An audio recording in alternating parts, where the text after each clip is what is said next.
After 9, we're going to go for an hour. We're going to welcome questions. Steve is accomplished environmental activist. I didn't mention last time, of course, he's vegan. Advocates for plant-based diet. He's been doing this for quite a long time. He's noted as known as environmental researcher and engineer, studied at the University of North Texas, and he gives talks to the Dallas Sierra Club on how changing our diets can help climate change.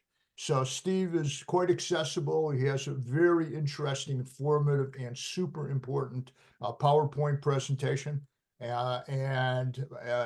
that, I turn it over to Steve. Well, welcome. It's really good to see you. Okay, so today we're going to ask the question, can diets change, fight climate change? And by the way, the views and opinions expressed here today are my own and only my own. And I believe this is an important question. And how do we find out? There's a lot of noise out there. What I find helps, right, is to turn to those that have some accountability, some credibility, some expertise.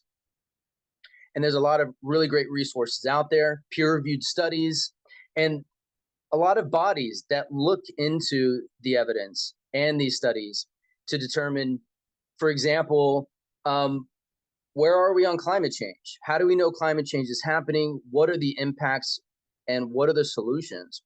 And one of those bodies is the Intergovernmental Panel on Climate Change, right? And that panel was started in part by the United Nations, and their task is to collect evidence from all over the world, from scientists all over the world, and try to answer these important questions about climate change. And so they come out with an assessment report every so often. We're going to go over the latest assessment report. You can see here, it's basically these 6 reports.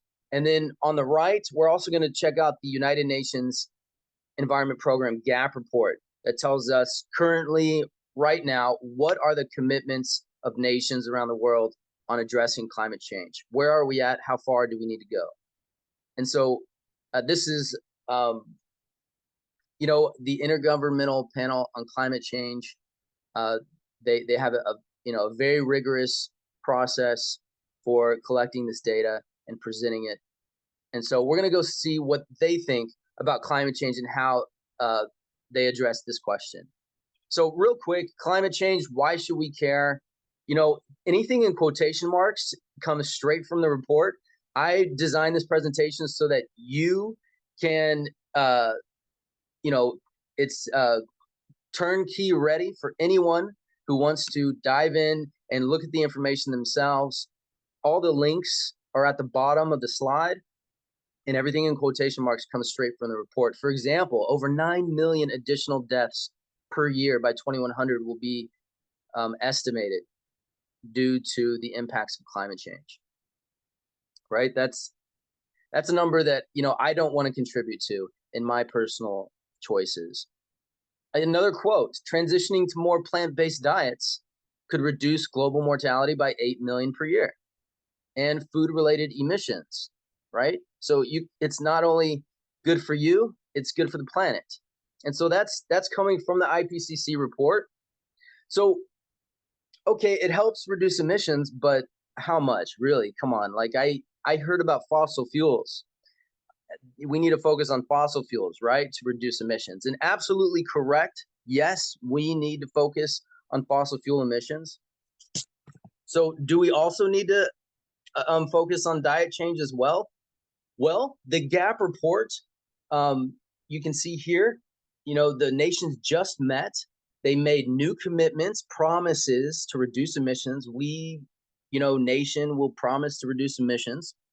So this GAP report kind of looked at all of those commitments. So how you read this chart is the blue dot at the top is what current policies are for nations on their commitments and what they're doing currently to reduce emissions. The red dot is their new promises to reduce emissions. Here's what we promise to do by 2030. But here's where we need to be. We need to be way down here. We need to stay below 1.5 degrees of warming. That's what the international scientific community has said is a limit we must not pass if we want to continue to enjoy, you know, the type of weather and food production in the right areas that we've been accustomed to for generations. So we have a long way to go. About 19 gigatons we need to find, pull out of a hat or something. You know, the nations of the world haven't even committed to, you know, more than a third of the emissions needed where we need to be. So we're not going to get answers from our nations, right? They're not doing enough. And so what are the solutions that the report comes up with? Well, you can see some of them here. These are demand side mitigation options for reducing emissions, right? And let's go over this chart real quick. You can see here on the right, electricity, right? This bar represents the additional electrification that we expect in the future. And efficiency improvements can basically cancel out the additional electrification that we're going to have, right? So we still have a long way to go. What are some other solutions? Right, you see here some pretty big bars like this one, energy efficient buildings. You've got, you know, electric vehicles, right? We, you know, shift to more efficient vehicles. We hear about that a lot, right? But what is this big blue bar over here? This is huge, right? Compare, you know, visually, like this is a pretty significant box.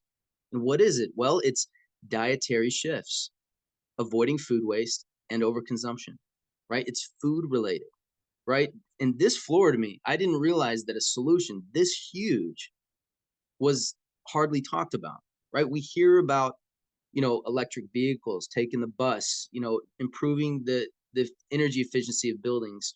We hear these solutions all the time.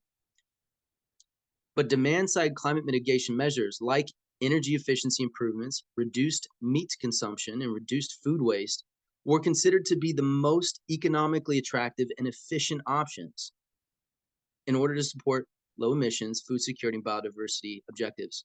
So it's not just a solution, right? It's one of the most economically attractive and efficient. Okay, but how effective is it? Well, let's look a little bit more about diet, right? Let's pull diet out of that box and just see what diet can do by itself. So here it is. The IPCC did a great job. They looked at a bunch of different diets, and here they are laid out. Now, remember, 19 gigatons, right? Well, the diet that can help reduce the most emissions was the vegan diet at 8 gigatons. Now, the IPCC report also mentioned another study that when vegetation carbon uptake is considered on previously agricultural land, you can cut there's a diet scenario where you can cut your animal products in half and get about 10 gigatons. And this same study found that a completely vegan diet can give you 14.7 gigatons. That's most of the gap we need to fill. So what is this carbon uptake? What are they talking about here? Well, the IPCC talks more about it. They say when the transition to a low meat diet reduces the agricultural area required, land is abandoned, right? If you have a diet that doesn't need as much land, right? Well, your land footprint shrinks. And the regrowing vegetation can take up carbon until a new equilibrium is reached. This is known as the land sparing effect. Right, so here's a good visual, right? The top bar is the world's current global diet, right? We're using pasture land, we're using cropland, and here are some other diets. And you can see here, for example, the global vegan diet uses no pasture land and uses less cropland, right? So you're saving both types of land. And that's where you get the 14.7 gigatons, because when you no longer need that land, it's gonna rewild, right? It's gonna start, you know, growing things, and those growing things are gonna use photosynthesis and pull that carbon out of the air. And it's a machine we don't even have to build. You know, this study found that changing your diet is the single biggest way to reduce your emissions, land use, water use, impact on biodiversity, nutrient pollution. It is a huge solution. that I feel isn't talked about enough.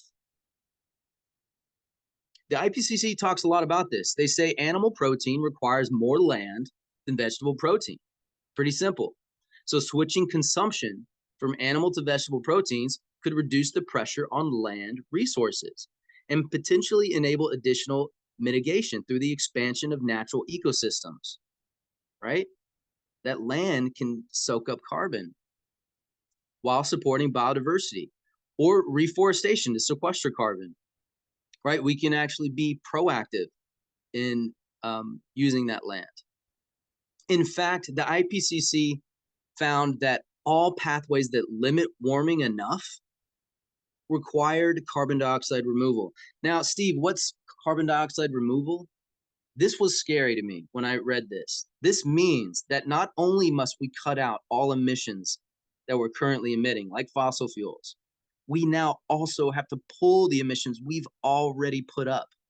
That's called carbon dioxide removal. So we've got to do both, cut emissions out and remove, right? And the IPCC found that in order to remove this carbon, we're going to have to pursue large-scale changes, like, massive land use to either afforest or reforest, or to try to capture carbon in other ways, right? But this is going to create huge challenges, especially if we don't change our diets, right? And free up that land, right? We don't want to compete with food prices. Shifting diets and reducing food waste could enhance efficiencies and reduce land needs, and are therefore critical for enabling supply side measures such as reforestation, right? So the IPCC is saying, in a few quotes, we've got to remove carbon to get to 1.5. In order to remove carbon, we're going to have to reforest. And in order to reforest, we're going to have to free up land, like shifting diets. There it is, right there. Mitigations need to go beyond food producers and suppliers to incorporate dietary changes. This first quote is very important because it's easy for us to try to believe that, oh, you know what? I don't have to change my habits. Changing my habits sounds hard. I'm just going to hope someone else is going to fix the problem. I'm sure these farms will just kind of magically do something completely different than they've always done and solve this problem without me.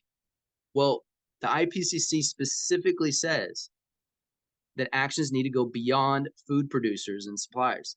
They can't do this on their own. Reduction of excess meat and dairy consumption is amongst the most effective measures.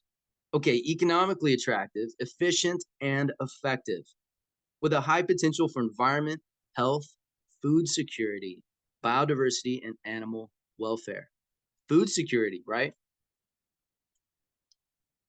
And so let's step away from the IPCC. What else can we learn? A lot of universities, a lot of researchers are in academia. They publish, peer-reviewed studies that also have a rigorous process to ensure that the data is accurate. A lot of these researchers from many prestigious universities from around the world have said themselves as well, in order to address climate change, we must also address our diets. We can't just focus on fossil fuels. And this was new to me, right? This is something that's not talked about enough. But you can see here, like Oxford, Stanford, Harvard, Cambridge, right? These are universities that have some reputation. Princeton, they're all saying it. We've got to address our diets if we want to tackle climate change, if we want to do enough to really prevent catastrophic climate change. And so let's step away from climate change for a minute. What other environmental impacts are going on around the world? What are our boundaries? What are our limits? Well, some studies are trying to look into this, like this study, for example. They're finding that biosphere integrity, right? Our biodiversity loss is beyond our boundaries right now. And then nutrient pollution. We're polluting all of our waterways. And guess what? The main cause of biodiversity loss and this water pollution is from food production, right? Nutrient pollution, right? This water pollution is basically the animal waste from farms and fertilizer used to grow crops to feed humans or to grow crops to feed animals. In fact, most of the cropland in the United States don't even go to humans. They go to livestock, right? Is that an efficient use of our cropland? Right? And all of this waste gets into our drinking water, it gets into our waterways, it creates toxic algae blooms, it kills fish, creates dead zones. It's nasty stuff. It's super inefficient. It's like a big toilet of America. Gross stuff. Okay, let's talk about biodiversity.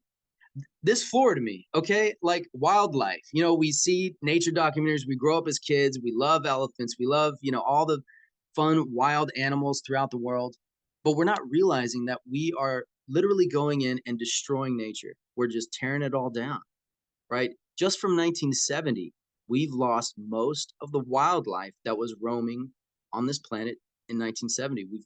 We've destroyed most of it, most of those animals. That's crazy. And what are we using that land for? Why are we destroying nature? Well, you can see here, this is the United States and what we use land for here in the United States. This is just a visual, you know, side-by-side comparison, kind of proportionally how much land we use for different things. And you can see, you know, what we use land for. A lot of people complain about urban sprawl. That's destroying nature. And yes, that does happen. You can see urban, you know, sprawl right here in the pink in the top right. And compare that to the amount of land we need to grow our food, right? We've got pasture land, and then we've got arable cropland. And you can see here, the United States devotes more cropland to feeding livestock than ourselves. So now we know what we're using land for, right? And what's threatening and putting pressure on these natural ecosystems that's driving deforestation. And sure enough, if you look at all of these prestigious universities around the world, right, these researchers are saying the same thing. Diet change to address biodiversity loss, deforestation, and nutrient pollution. If it's the main cause, it's got to be the main solution. And they're all saying the same thing. We're not going to be able to magically press a button or technology, you know, our way out of this. Those things are important, but we have to also fundamentally change what we eat.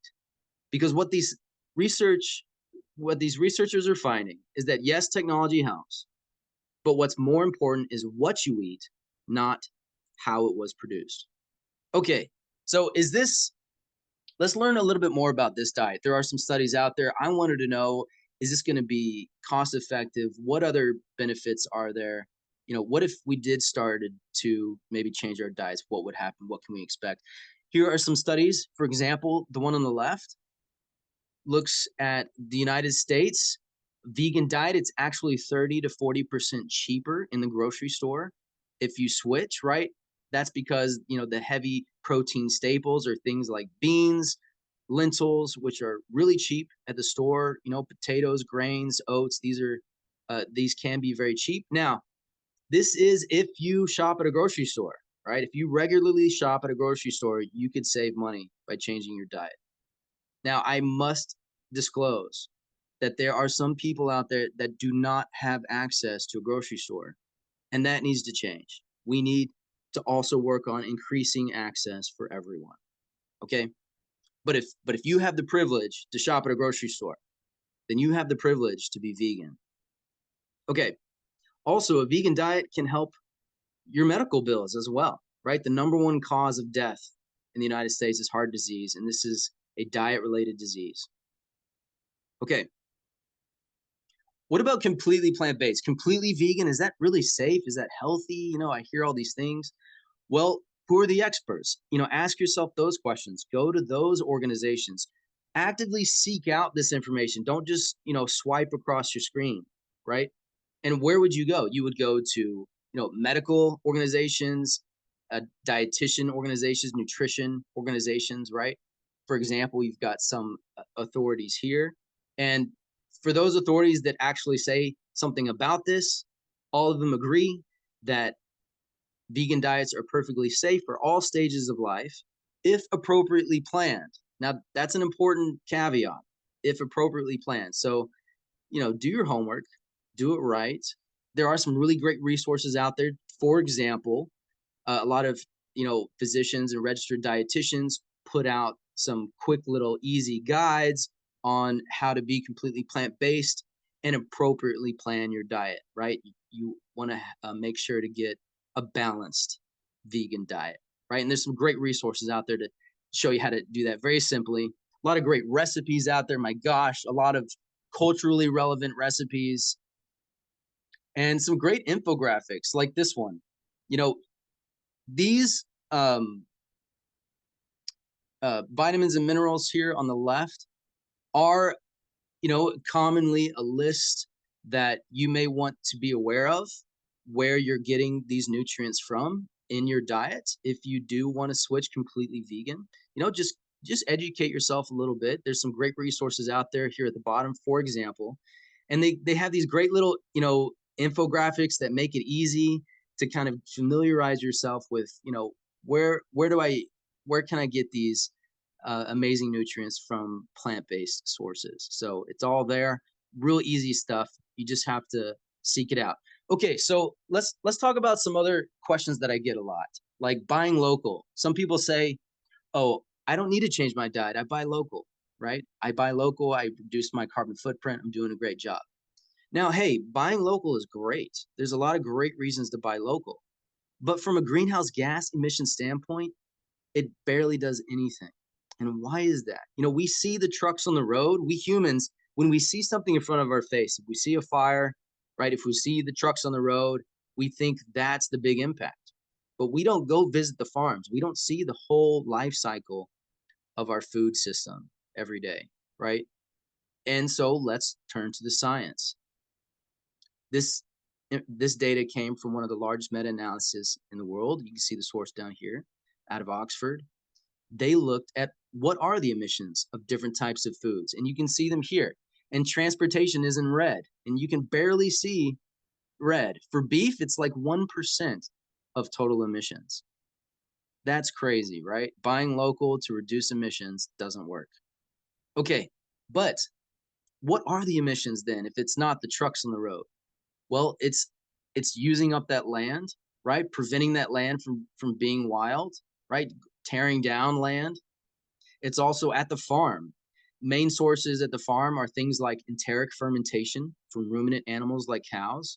It's from the animal waste itself, right? The shit. And it's the nitrous oxide emissions from fertilizer. And that's fertilizer to grow food to feed an animal or food to feed a human, right? So those are the three main sources. It's all happening at the farm before it even gets on the truck. Okay, what about organic? If I buy organic, surely that's going to help. Well, again, there's a lot of great reasons to buy organic, but from a greenhouse gas emission standpoint, it really doesn't do that much. Maybe fruit. But if you look at fruit on this list, that's really not the food you need to be focusing on to reduce emissions, right? It's really great to put that in perspective. Okay. What about grass-fed? Grass-fed beef. I hear that's going to save the world. Well, let's take a look, right? This is another huge meta-analysis, looked at over 100 studies. They found grass-fed beef caused more emissions. Why is that? I thought it was good, natural. It's a better life for the cow for sure. But from a greenhouse gas emission standpoint, it's worse because of the way it digests the grass, the way it burns calories, moving around, having a nice, fruitful life. And it requires more land, right? Unfortunately, if we're going to use this to feed ourselves, the billions of people that are on this planet, it's just going to destroy everything. It's not even scalable, even if we wanted to, right?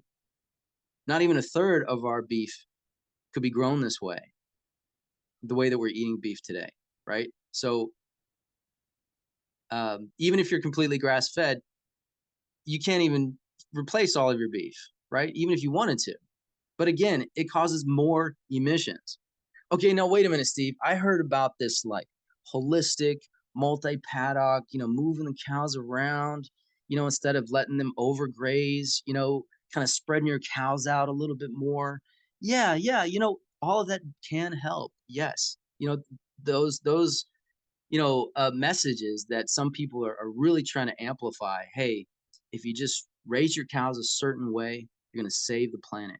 Well, raising cows a certain way can help, right? Um, it can help reduce emissions. However, it's modest, it's time limited, it's not scalable, and it a lot of times requires cropland, which competes with other crops. It just moves the problem somewhere else, right? These are really real issues, and we need to just be honest with ourselves. Can this technology help us? It can reduce emissions from beef. Yes, maybe I looked at this extensively. The study that was the most elaborate was a 66% reduction, and that peaked at 13 years. So that farm was done, and 66% reduction, and that was just 13 years, right? So let's just do a real quick, back of the napkin kind of visual that really helps me. Okay, so let's look back at this chart, and you can do this. So this happens to be near about 100 kilograms of carbon dioxide, right, for beef, and we're talking about the beef herd, right? That's your holistic graze beef that they talk about. So let's hack off 66%. Let's say that 66% stays forever. It's still the most emission intensive thing you can put in your mouth, right? Put it in perspective. What are all of your options? What are all of your choices? Sure, holistic, multi-paddock, regenerative grazed beef is a better option than conventional temporarily. But what are all of the options, right? And what will be needed? How much emissions do we need to reduce?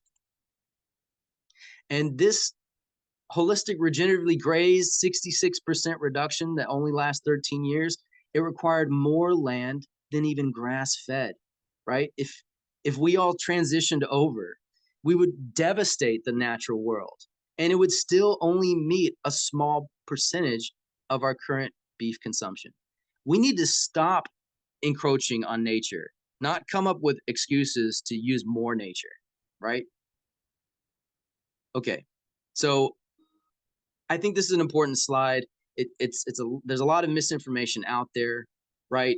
And so I hope that helps clear up, and I can answer questions at the end.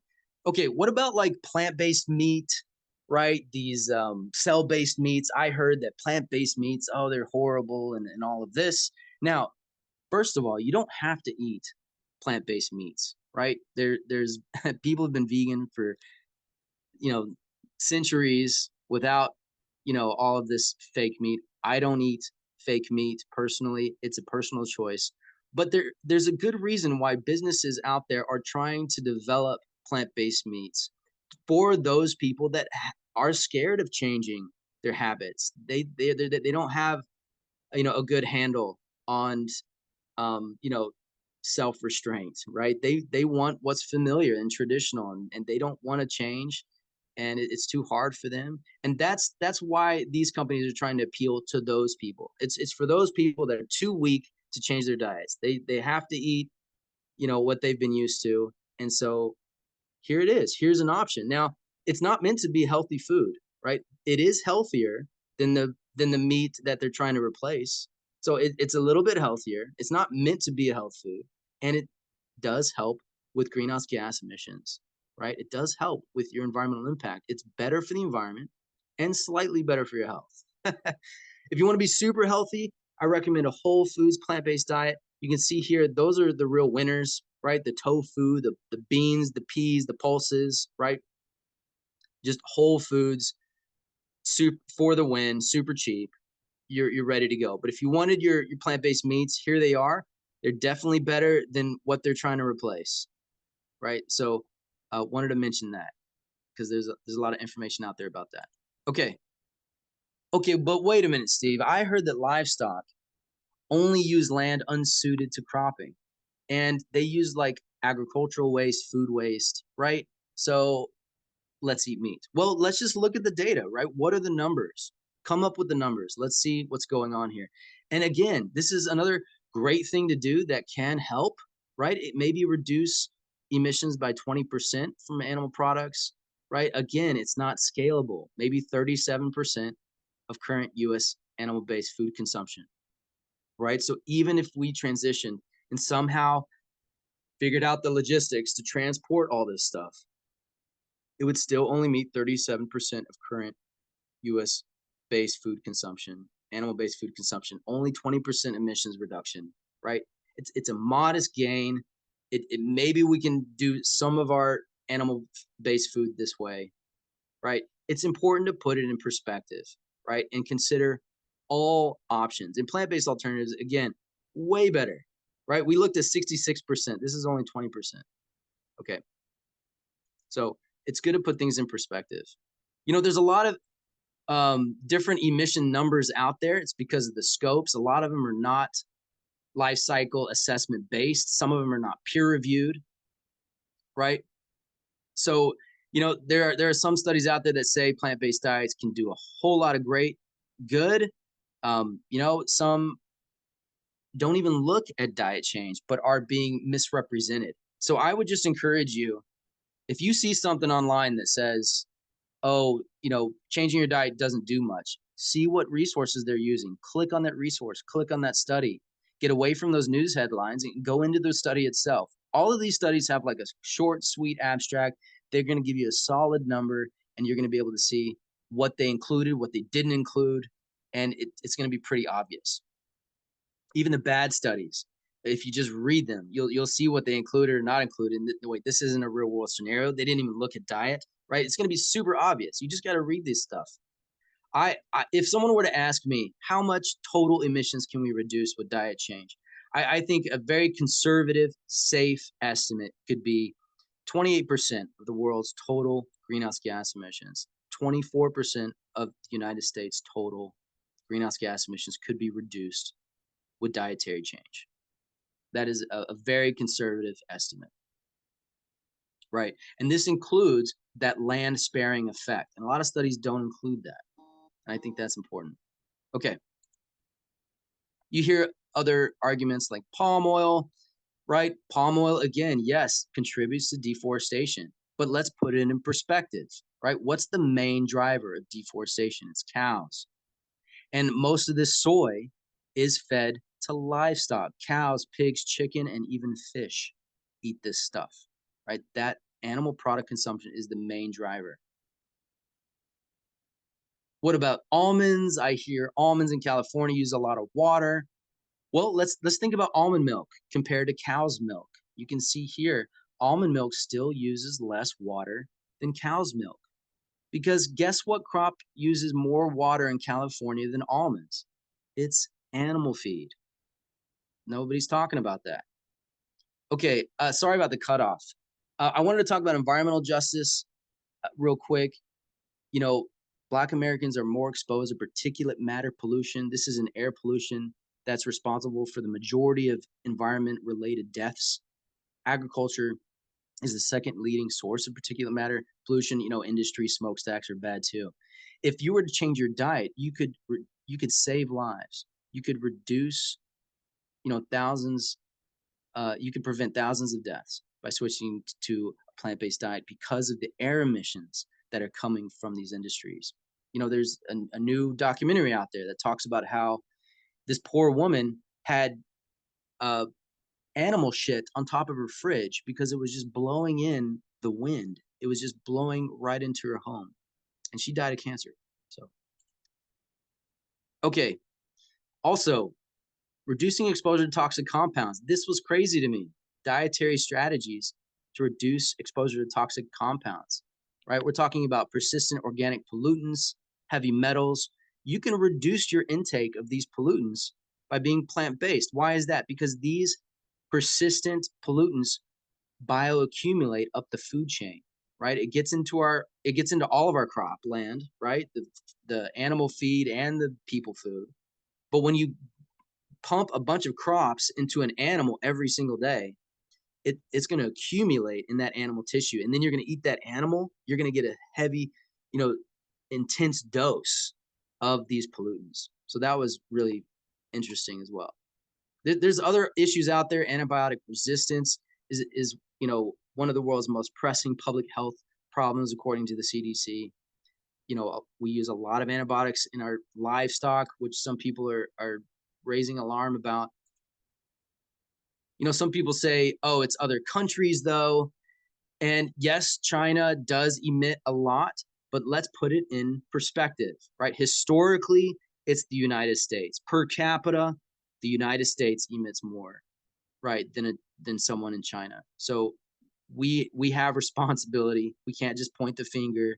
We are partially responsible for this, and we can lead the way. We can lead by example. Okay, I'm going to stop there and see if anyone has any questions.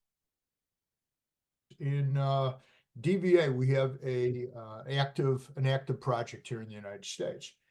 And we're finding that when you look at health, environment, and compassion, the three major reasons that we ask centers and Buddhist folks and Buddhist communities around the world to transition to vegan. In the United States, it seems overwhelmingly, this is not scientific, but just anecdotally, it's environment.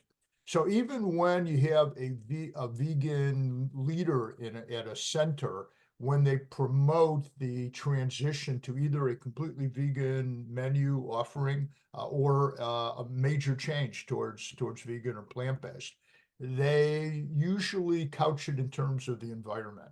So that's the sense that the way to move the centers, and there's well over 1,000 Buddhist centers in the United States, is to appeal to them by way of environment. So you and I have talked about how to do this. So I guess my question is, what can we suggest to these centers that are making changes in how they message these changes to their to their followers, to their Sangha, to the people that go on meditation retreats? Yeah, I think that's a great question, Bob. And what helps me is that what I'm finding is that a lot of times when people, they want to do the right thing, they want to help reduce their own environmental impacts, but a lot of times they react emotionally. They pick what's popular, what's easy, right? But they don't really look at the data. If we approach this with a scientific method, right? How much emissions do we need to reduce? What are the solutions out there, and how much needs to be done in order to seriously address climate change, for example, or water pollution? What is needed? Not what feels good or what's popular or what's easy. What is needed? And just be honest with yourself. I'm not going to do this. I'm not going to do it, and I know the consequences. Just know, at least be informed what is actually, the scientific community is saying about this. And they're saying very clearly, yes, reduce fossil fuel emissions. You need to also change your diets. That's what the science is saying. Now and you can decide, you know what, I'm not going to completely address climate change. I'm not going to do enough. And that's your choice. And at least you're now honest with yourself. At least you're making an informed choice. That's how I would say. A lot of it, climate change is so abstract, right? We see like wildfires in the news, right? And like, oh my gosh, wildfires, they're burning houses. That could be my house, and people relate with that stuff. And that's great. But every year we're destroying land, more than wildfires. We're destroying land every year on purpose. We're intentionally setting fire to lands. Brazil, the Amazon.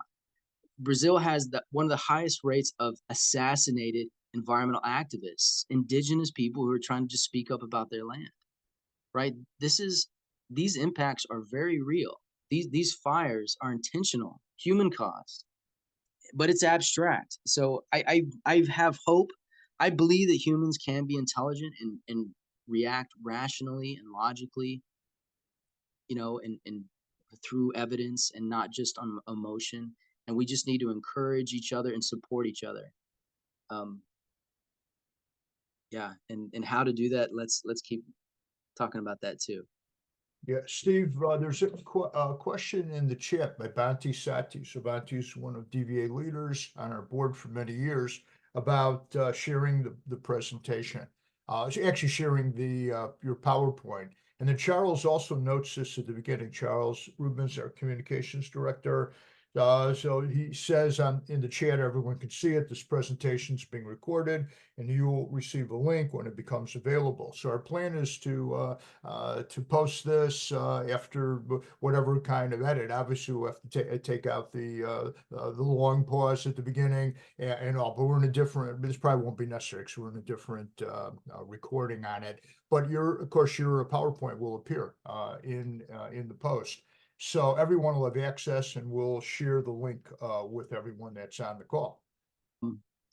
What helps me, a question for me that I ask myself is, when I see things like climate change or like other issues, I try to ask myself, how bad does it need to be? What do I need to actually see in order to take action on it, right? How bad does it need to get? How many lives have to be lost for me to change my habits? And ask yourself that question and make sure that you have a limit. Because if you don't have a limit, then you're not basing your decisions on anything more than emotion or ideology, right? And I want to make decisions based on evidence. These researchers, sometimes spend years on a single study to make sure it's robust and sound. And they're doing this research, they're making these studies because it's important to be informed. It's important to make decisions based on data, and the data is there. We just need to take action, and it's going to take a while. Convincing the public that smoking caused cancer took decades, right? It's going to take decades still to convince people that climate change is even happening, right? And it's going to be a long road. So just hunker down and keep fighting. Don't lose hope. Get active.